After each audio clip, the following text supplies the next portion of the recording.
What's up, everybody? Justin here to do a new review to the Mae Young Classic. This is my Mae Young Classic episode 7 review. Every episode has had at least one or two good matches, but this episode was really good. Had three pretty good matches. One really good match and two others that were pretty good. Up first, this episode 7 was also very sad and heartbreaking because what happened to one of the competitors in the Mae Young Classic. She came in to the Mae Young Classic wearing a knee brace. She tore ACL last year.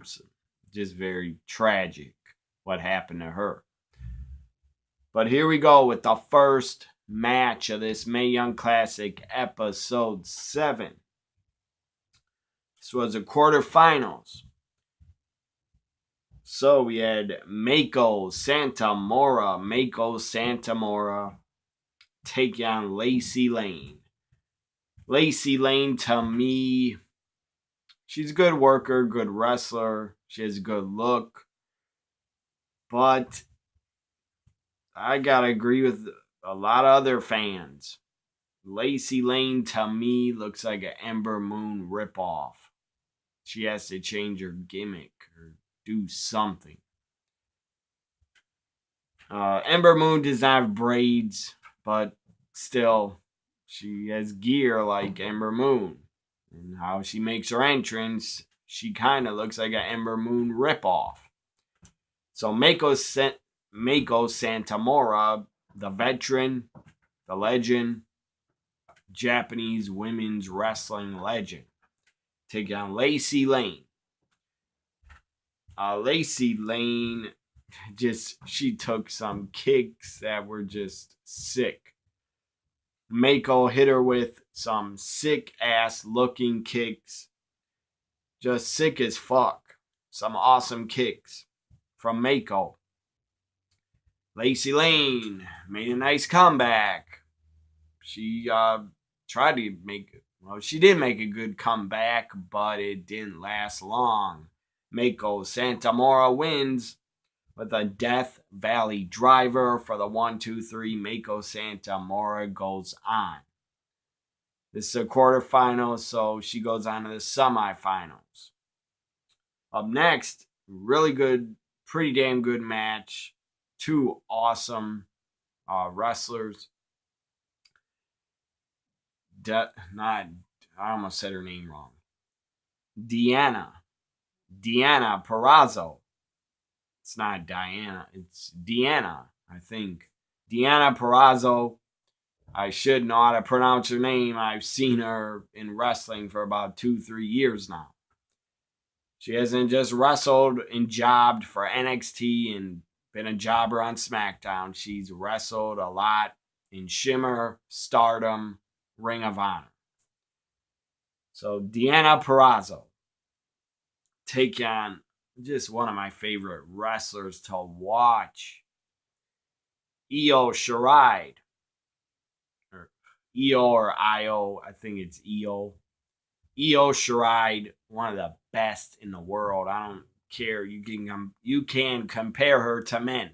She's better than like 85% of men wrestlers and guys.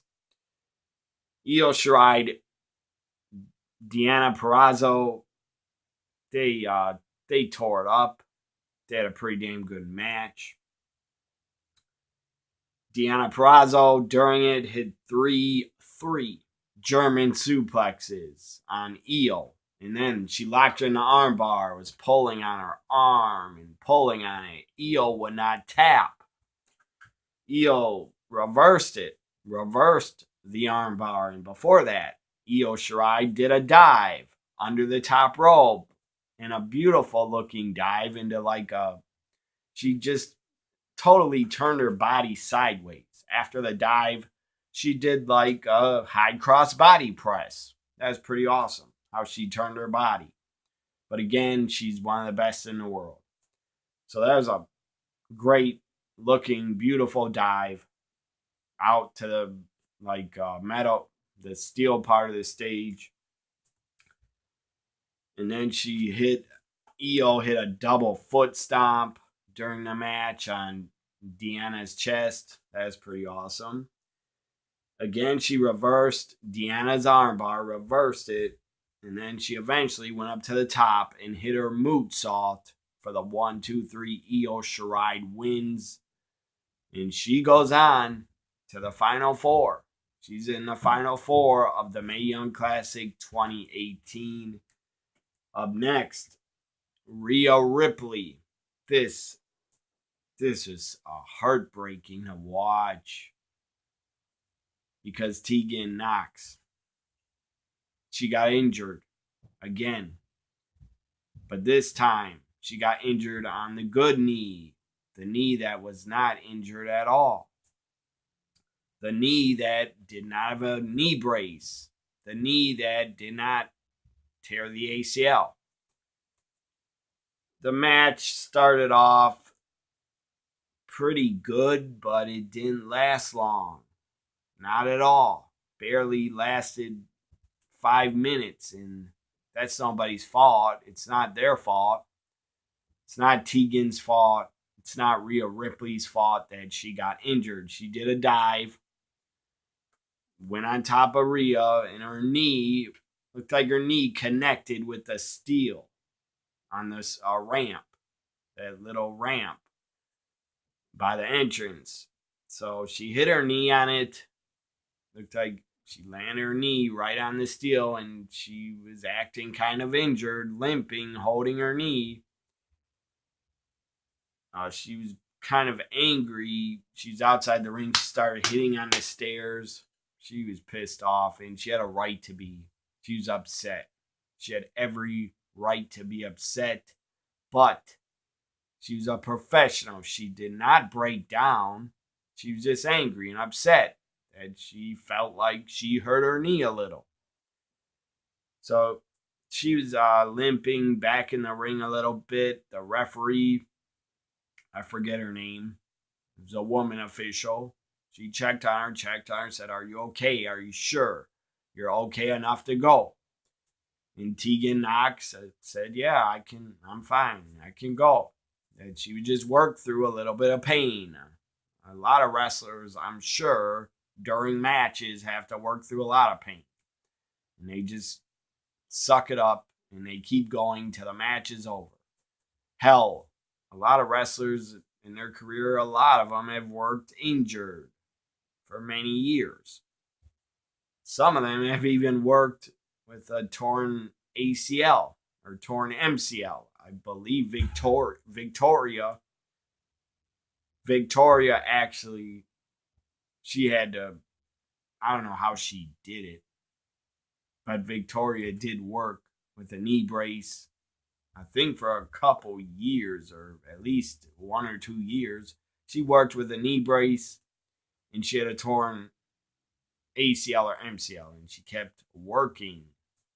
That's damn tough. Big respect and shout out to Victoria. So then Tegan Knox back in the ring.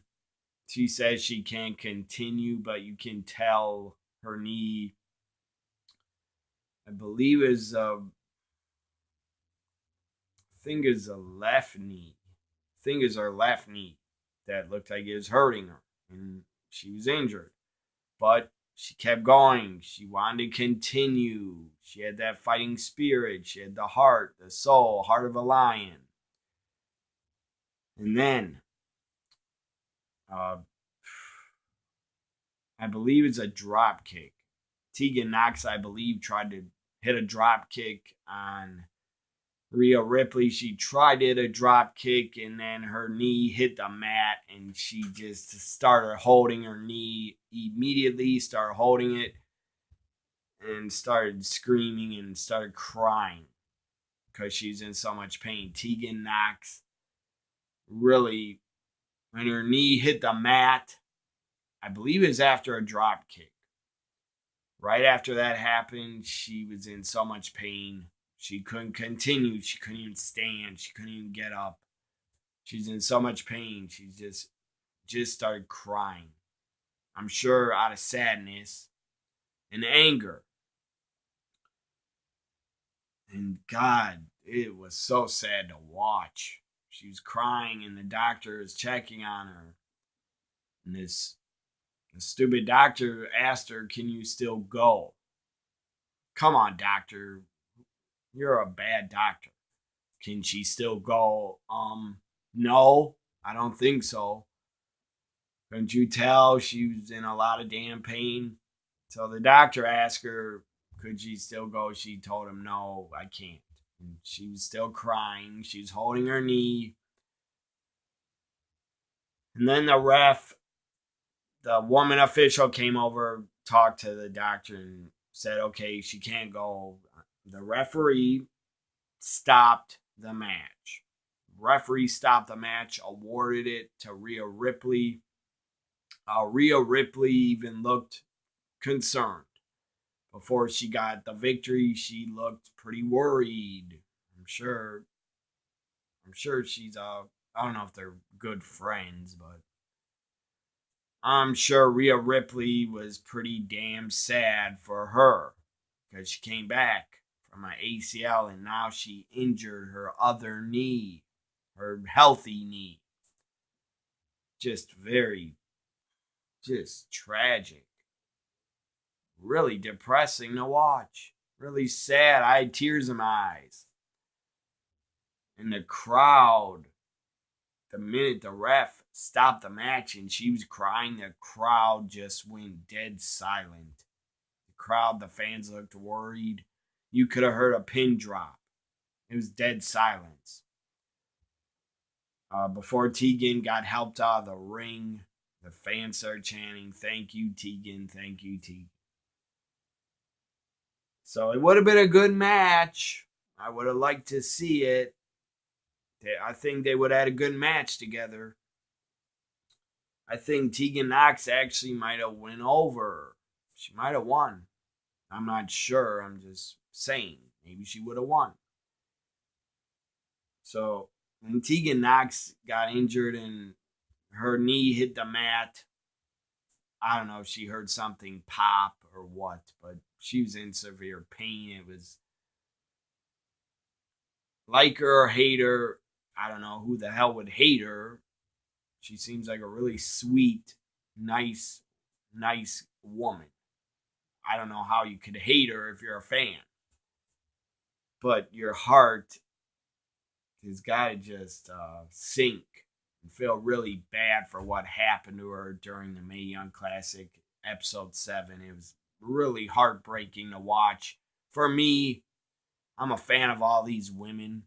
I'm a huge fan of women's wrestling, and to see Tegan Nox in so much pain, can't even continue the match. It was heartbreaking, really sad.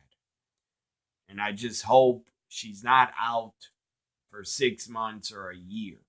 That would suck.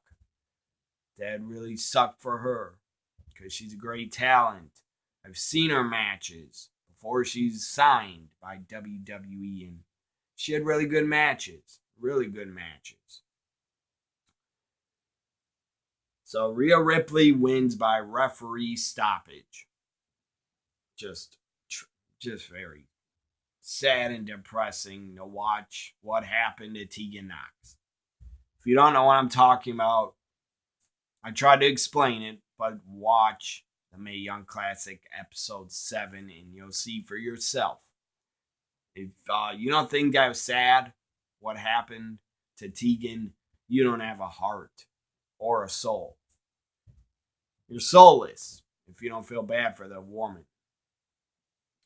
Up next, the final match. Basically, this was the main event. This was a match, episode 7. Toni Storm, love her to death. I will support anything she does. Any time she wrestles, I will watch it. Every time she's in a wrestling match, it is must watch because Toni Storm is captivating. She's damn entertaining, and she's one of the best women's wrestlers. She's great. I love her attitude, love her gimmick, love her as a wrestler. Love everything about Toni Storm, and I will continue to say that. I love her to death. She's one of my favorite women to watch in wrestling right now. And there's a couple, but Toni Storm is at least number 1 or 2 my favorite women wrestlers right now. So Mia Yim, Toni Storm have a damn good match. Really good matches. A match of episode 7. Mia Yim started off with a lot of kicks to Toni Storm's legs and thighs and back of her legs. Mia Yim hitting a lot of kicks on her. Mia Yim she had a good showing. Mia Yim had a really good showing in the Mae Young Classic too. But Toni Storm came back, hit 2 German suplexes. Also, when Mia Yim was hitting kicks on Toni Storm, Toni countered it and hit a big headbutt. They both went down. That was awesome. Crowd loved the match. The crowd was going crazy. So 2 German suplexes by Toni Storm into the Storm Zeros. The crucifix, sit-out powerbomb, pinfall, 1, 2, 3, Storm Zero. Toni Storm wins. I love it. Toni Storm is going to the semifinals. Toni Storm is going to take on Meiko Satomura. That's going to be fantastic and fun to watch. And Rhea Ripley. Rhea Ripley's going to take on Io Shirai. That should also be very fun to watch. Sadly, I know who's in the finals. I didn't want to know. I did not want to know, but some stupid idiot on Twitter tagged me in a tweet and showed me the Evolution card. I didn't want to see it, and I didn't ask to see it. The guy knows who he is. You were a stupid idiot for doing that. Never do that again. Don't be sending me spoilers of pay-per-view cards, of rumored pay-per-view cards.